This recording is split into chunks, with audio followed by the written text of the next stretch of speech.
Top quality और consistent performance के लिए सिर्फ सिल्वर पंप नाम याद रखना।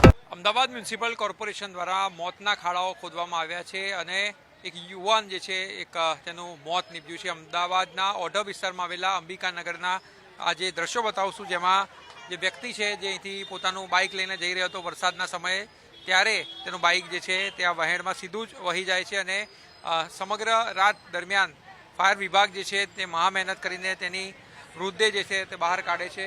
ખાસ કરીને હાલમાં જે ખારીકટ કેનાલ આવેલી હતી તેને બંધ કરી દેવામાં આવી છે।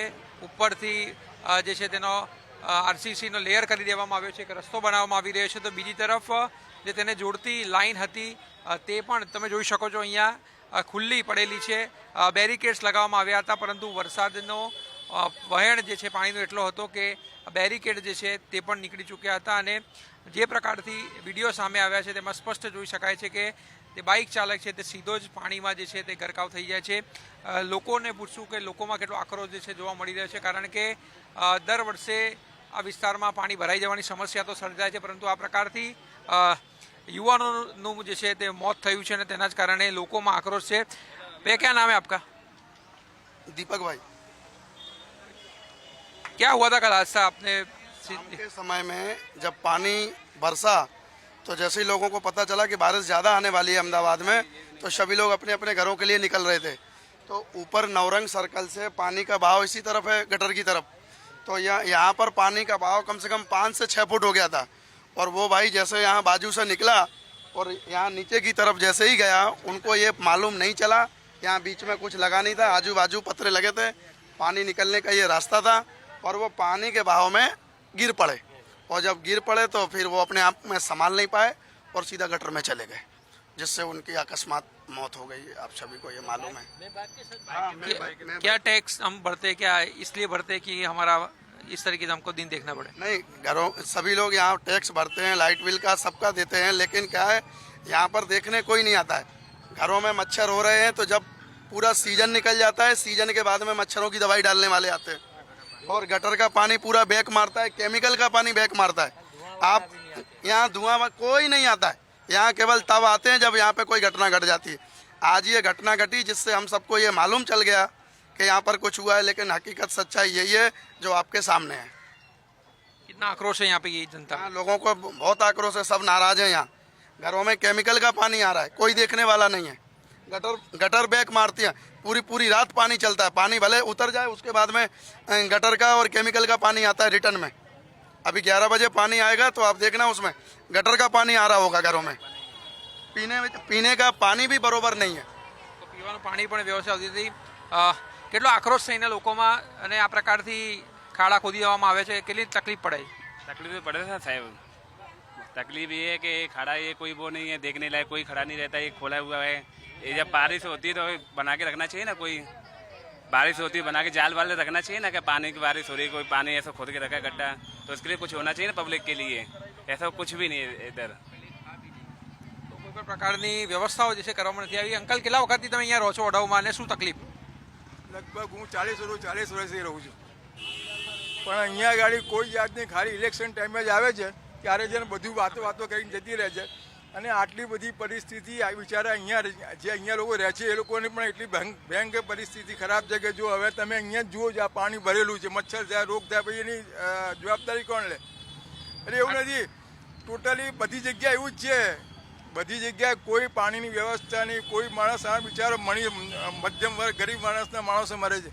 તમે જો ગઈકાલની ઘટના જુઓ, ગઈકાલની તંત્રે એવું આટલું પાણી, આટલી વર્ષોથી વ્યવસ્થા, ભયંકર પાણી, આખા ગામનું પાણી આવે છે, તો એ લોકોને જવાબદારી નથી હતી। બચો એ ટાઈમે આપણે મ્યુનિસિપાલિટી કોર્પોરેશનના માણસો અહીંયા ઊભા રાખીએ, સફાઈવાર કોઈ સફાઈ, તમે ઓલરેડી કોઈ ગટર પણ સાફ નથી કરતું, નેવાર નથી કરતું ગટર, કોઈ બી ગટર સાફ કરતો કચરો બી ના, પાણી ના ભરે, પણ એ લોકો કરવા તૈયાર નથી। હરામનો પગાર લેવો છે ને, એન્જિનિયર આટલા મોટા એ લોકો એન્જિનિયર છે હાઈ કમિશન, તો એ લોકો કેમ ને વ્યવસ્થા કેમ ના કરી શકે? ખારીગેટ બનાલ કેનાલ તો બંધ કરી દીધી, પરંતુ આ પ્રકારની ગટરો ખુલ્લી રાખીને સરકાર શું કરવા માંગે? સરકાર લોકો નાશ કરવા માંગે, બીજું કંઈ નહીં। સરકાર કોઈ સુવિધા નહીં, ખાલી વાતો જ કરે છે, સ્વચ્છતા રાખો, સ્વચ્છ ગુજરાત સ્વયં રાખો, તમે ખુદ વ્યવસ્થા કરી, ખાલી મોટી વાતો જ કરવાની અને લોકોને બેવકૂફ બનાવવાના ધંધા છે। અને આ સાહેબ પબ્લિક એટલી બધી હેરાન છે. તમે વિચાર કરો, જે માણસ અહીંયા પાસે રહેતો એ માણસ 1.5 કલાકથી બિલ્ડિંગ ભરે, એ કેવી રીતના ચાલે? રાત કેવી રીતે વીતાઈ આ ઓઢવવાસીઓએ? કારણ કે આટલું પાણી ભરાયું, એક વ્યક્તિ બિચારાનો જીવ ગયો. ભાઈ લોકોને જે એકચ્યુઅલીમાં અહીંયા આગળ પાસે ઘર છે એ લોકોને તો રાત્રે ગમે ત્યારે પરિસ્થિતિ શું ખરે એ લોકોને શું ખબર પડે? ને આખા ઓઢવથી માંડી રિંગ રોડ બધું પાણી અહીંયા આગળ આવે. તો ઓઢવથી રિંગ રોડ સહિતનું પાણી જે છે તે અહીંયા ખલવાતું હોય છે અને લોકો જે છે તેમાં આક્રોશ જોવા મળી રહ્યો છે. કારણ કે આ જે કેનાલ હતી તેમાં બેરિકેડ જે છે તે નીકળી ગયું હતું, કારણ કે પાણીનો વહેણ જે છે એટલો હતો અને એક વ્યક્તિ જે છે તે ડૂબી જતા તેનું મોત જે છે તે નીપજ્યું છે. ત્યારે કોર્પોરેશન જે છે તે હવે તાકીદે યોગ્ય અહીં બેરિકેટિંગ કરે અને પગલાં લે તે જરૂરી બન્યું છે. કેમેરામેન નરેશ બુટિયા સાથે આશુતોષ ઉપાધ્યાય, ન્યૂઝ કેપિટલ, અમદાવાદ. નામ જણાવો. હું પંચાલ રમેશભાઈ ગોદલભાઈ, અમદાવાદ બાપુનગરમાં રહું છું. અત્યારે મારા ભાઈ મનુભાઈ પીતમદાસ પંચાલજીની ઉંમર 52 વર્ષ છે અને એ રાત્રેના કામેથી આવતા હતા. તો ખારી કેનાલનું જે કામકાજ ચાલે છે ત્યાં કોઈ બાઉન્ડ્રી કે કોઈ બેરિકેડ મૂકેલા નહોતા, જેના કારણે એ પૂરપાટ પાણી વરસાદના કારણે મારા ભાઈ અંદર તણાઈ ગયા અને આજે સુસાઇડ થઈ. એના ઘરમાં એક જ દીકરી છે. આજે એની ફેમિલી એકદમ રઝળતી થઈ ગઈ અને ક્યારે પણ એને એટલે આજે મ્યુનિસિપાલિટીની એટલી બેદરકારી કે જે બી પાણી રાતા બેરિકેડ મૂક્યા હોત તો મારા ભાઈની લાશ અને મારા ભાઈનું મોત બચી જાત અને મારું ભાઈનું ઘર આજે જે વિખરાઈ ગયું એ વિખરાત નથી. શું કરતા હતા? મારા ભાઈ નોકરી કરતા હતા, સામાન્ય પગારમાં ચાલુ કારખાને નોકરી કરતા હતા. 2 ટાઈમનું મજૂરી કરી અને રાત્રે 12 વાગ્યા સુધી 11 વાગ્યા સુધી પોતાનું કામ કરીને ગુજરાન ચલાવતા હતા.